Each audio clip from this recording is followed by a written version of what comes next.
Study IQ IAS, अब तैयारी हुई अफोर्डेबल।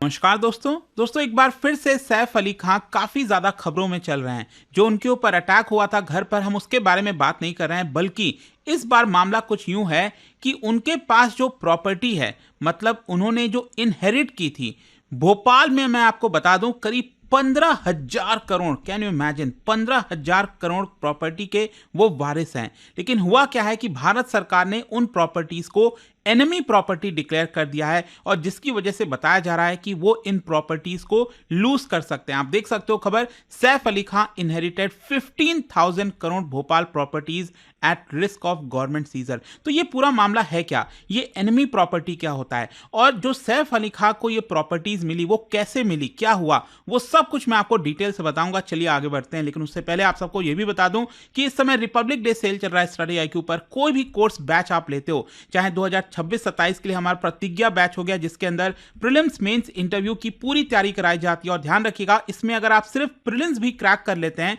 तो पूरा का पूरा फीस आपका रिफंड कर दिया जाता है। और हर महीने यहां पर टेस्ट होता है जिसमें टॉप रैंक लाने वाले को 11,000 रुपीज का कैश रिवॉर्ड मिलता है। तो यूज करना है आपको ये कोड अंकित लाइव, ताकि आप मैक्सिमम डिस्काउंट के साथ इस बैच को ले सकें, और इसका लिंक कमेंट सेक्शन में दिया हुआ है। और इसके अलावा अगर आप MCQs अटेम्प्ट करना चाहते हैं तो मेरे इंस्टा पेज पर जाइए, वहां पर स्टोरीज में जितने भी MCQs हैं उसको भी आप अटेम्प्ट कर पाएंगे। तो चलिए शुरुआत करते हैं, और सबसे पहले तो ये समझते हैं कि आखिरकार हो क्या रहा है। देखिए, सबसे पहले मैं आपको ये बता दूं कि सैफ अली खान, उनके पास बहुत सारी प्रॉपर्टीज हैं, स्पेशली भोपाल में अगर आप देखोगे तो उन्होंने प्रॉपर्टीज इनहेरिट की हैं। वो वारिस हैं करीब 15,000 करोड़ रुपए के प्रॉपर्टीज के, जिसमें कौन कौन से प्रॉपर्टीज हैं भोपाल में अगर आप देखिए तो फ्लैग स्टाफ हाउस, ये अगर आप देखोगे यही हम घर की बात कर रहे हैं, और यहीं पर जो सैफ अली खान का बचपन है वो एक तरह से गुजरा है।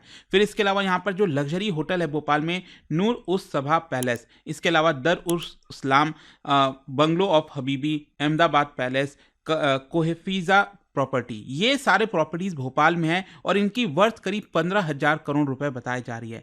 तो क्या हुआ था कि रिसेंटली सेंट्रल गवर्नमेंट की तरफ से एक ऑर्डर जारी किया गया था, जिसमें इन सारे प्रॉपर्टीज को एनिमी प्रॉपर्टी डिक्लेयर कर दिया गया। मैं आपको आगे बताऊंगा कि ये होता क्या और क्यों डिक्लेयर किया जाता है।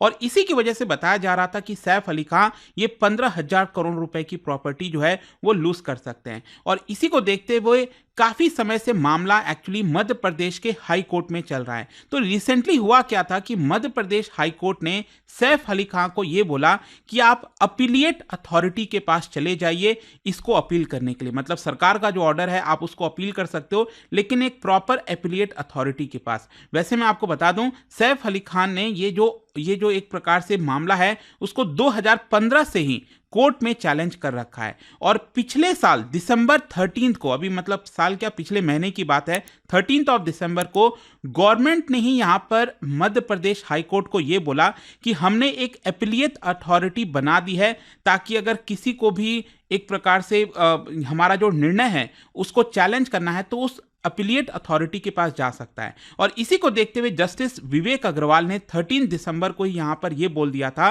कि आप 30 डेज के अंदर अंदर यहां पर रिप्रेजेंटेशन जो पार्टीज हैं वो फाइल कर सकते हैं, अपना कोई भी अगर पिटीशन फाइल करना हो। लेकिन अभी तक देखिए पता नहीं है कि क्या सैफ अली खान ने 12 जनवरी तक ट्रिब्यूनल के पास वो गए कि नहीं, क्योंकि आपको याद होगा उनके ऊपर अटैक हो गया और ये पूरा मामला सामने आया, तो वो चीज देखने वाली बात होगी। लेकिन क्वेश्चन अब यहां पर यह आता है कि आखिरकार सैफ अली खान मध्य प्रदेश हाई कोर्ट क्यों गए, राइट? देखिए मैं आपको बताता हूं थोड़ा सा।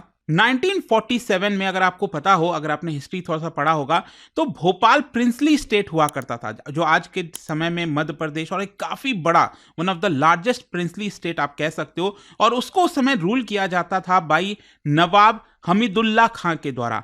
अब उनका अगर आप देखोगे तो नवाब हमीदुल्ला खान जो है, उनके 3 बेटियां थीं, जिसमें जो सबसे एल्डेस्ट बेटी थी, जो सबसे बड़ी बेटी थी अबीदा सुल्तान, वो 1950 में पाकिस्तान चली जाती हैं, माइग्रेट कर जाती हैं, पाकिस्तान चली जाती हैं। अब उसके अलावा यहां पर जो उनके दूसरी डॉटर हैं सजीदा सुल्तान, वो भारत में ही रहीं, और उन्होंने शादी किया था नवाब इफ्तिखार अली खां पतौदी। और आपको मैं बता दूं, ये वही हैं इफ्तिखार अली खां पतौदी जिन्होंने क्रिकेट खेला था for both England and India. और इनके बेटे हुए थे, सजीदा सुल्तान और इफ्तिखार अली खां पतौदी के बेटे हुए काफी लेजेंडरी, आपको पता ही होगा, मंसूर अली खां टाइगर पटौदी जिनको कहा जाता है।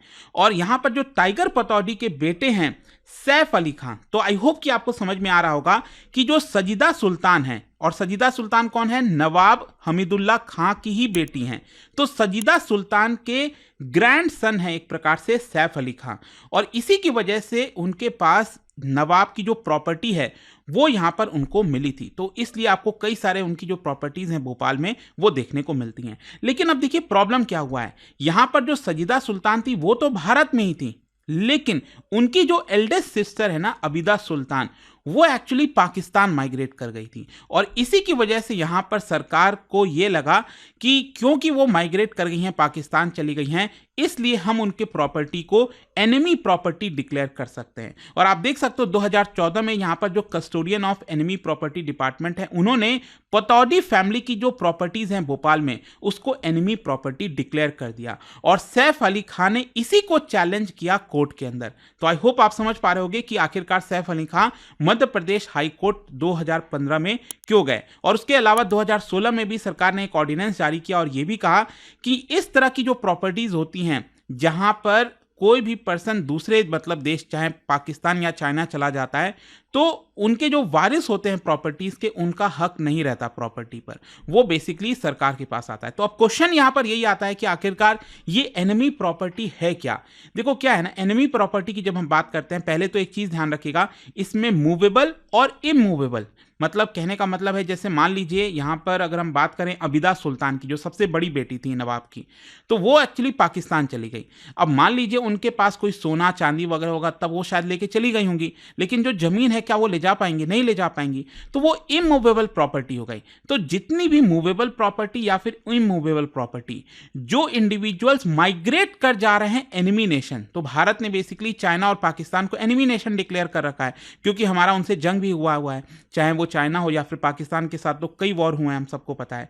तो एक्चुअली क्या है कि पार्टीशन के बाद इसके अलावा भारत और पाकिस्तान के बीच में 1965-71 का जो वॉर हुआ, चाइना के साथ जो 1962 का वॉर हुआ, तो जब भी ये सब वॉर्स हुए हैं, पार्टीशन हुए हैं, उसके बाद बहुत सारे लोग भारत छोड़कर उधर माइग्रेट कर गए थे, और उन्होंने जो अपना प्रॉपर्टीज भारत में छोड़ा, चाहे शेयर्स हो गए, चाहे सोना चांदी या फिर जमीन हो गया, तो वो जो प्रॉपर्टीज हैं उसको सरकार ने कह दिया हम इसको एनिमी प्रॉपर्टी डिक्लेयर कर रहे हैं। और इसलिए आप देख सकते हो एक कानून भी बनाया गया था, डिफेंस ऑफ इंडिया एक्ट 1962, इसी के तहत यहां पर इन प्रॉपर्टीज को एनिमी प्रॉपर्टी डिक्लेयर कर दिया गया, और ये basically custodian of enemy property for India के अंदर में आता है। उनकी जिम्मेदारी होती है कि इन प्रॉपर्टीज का क्या करना है। अच्छा, क्वेश्चन यह है कि मान लीजिए किसी प्रॉपर्टी को एनिमी प्रॉपर्टी डिक्लेयर किया गया, तो सरकार उसको कैसे बेचती है, क्या होता है, मैं आपको बता दूं। एक्चुअली सबसे पहले एक वैल्यूएशन कमिटी बैठती है, और यह हेड किया जाता है बाय डिस्ट्रिक्ट मजिस्ट्रेट। जिस जिले में जो प्रॉपर्टी है उनके डीएम जो हैं वो इस कमिटी को हेड करते हैं, और वो डिटरमाइन करते हैं बेस्ड ऑन सर्कल रेट और बाकी के फैक्टर्स के तौर पर कि उस प्रॉपर्टी का दाम क्या होगा।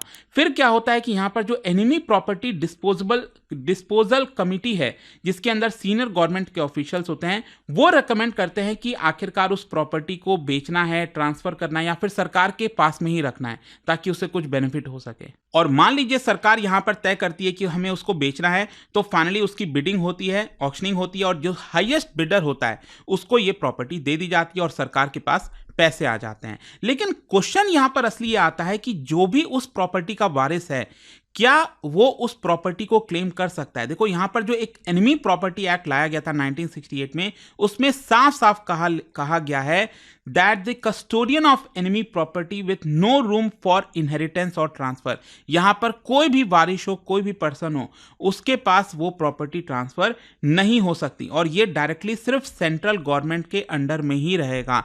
फिर इसके अलावा क्या होता है, जब मोदी जी की सरकार आती है तो 2017 में अगेन फिर से कानून लाया जाता है, उसको अमेंड किया जाता है, एनिमी प्रॉपर्टी एक्ट 2017, और वापस से इस चीज को दोहराया जाता है कानून में, और जो पूरा कानून है उसका स्कोप और बढ़ा दिया जाता है, और बोला जाता है चाहे आप वारिस हो, चाहे आप भारत के अंदर वारिस हो, जैसे फॉर एग्जांपल सैफ अली खां, ठीक है, तो भले ही उनकी मौसी जो है वो एक्चुअली चली जाती हैं पाकिस्तान, तो सैफ अली खां तो भारत में ही रहते हैं और वो इंडियन सिटीजन है, तो उसके बावजूद भी वो इस प्रॉपर्टी को क्लेम नहीं कर सकते। ऐसा सरकार ने साफ साफ 2017 वाले अमेंडमेंट में भी ये कह दिया। तो इसको लेकर काफ़ी आर्गुमेंट भी होता है। जो क्रिटिक्स है उनका कहना है कि सरकार जानबूझकर जो इंडिविजुअल्स के प्रॉपर्टी राइट्स है उसको हड़प रही है। वहीं दूसरी तरफ जो सपोर्टर्स है उनका कहना है कि नहीं, ये नेशनल सिक्योरिटी के लिए काफ़ी ज़रूरी है। कल के डेट में कोई भी पर्सन आ जाएगा और किसी प्रॉपर्टी को क्लेम कर देगा।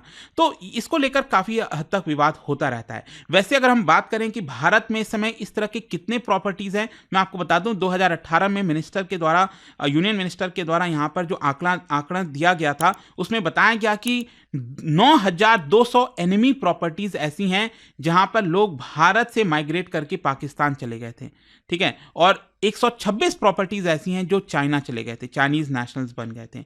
और इसके अलावा यहां पर 2018 में ही यूनियन कैबिनेट ने अप्रूव किया था कि करीब 3,000 करोड़ रुपए के शेयर्स पड़े हुए हैं, उसको कैसे बेचना है। फिर इसके अलावा 2020 में यहां पर ग्रुप ऑफ मिनिस्टर जिसको हेड किया जा रहा था भाई अमित शाह, उन्होंने यहां पर पूरा जो मॉनिटरिंग है कि कैसे लगभग 9,400 एनिमी प्रॉपर्टीज को बेचा जाएगा, उसको लेकर पूरा नियम कानून बनने लग गया और बताया जाता है कि इसकी वैल्यू करीब 1 लाख करोड़ से ज्यादा की है, ठीक है।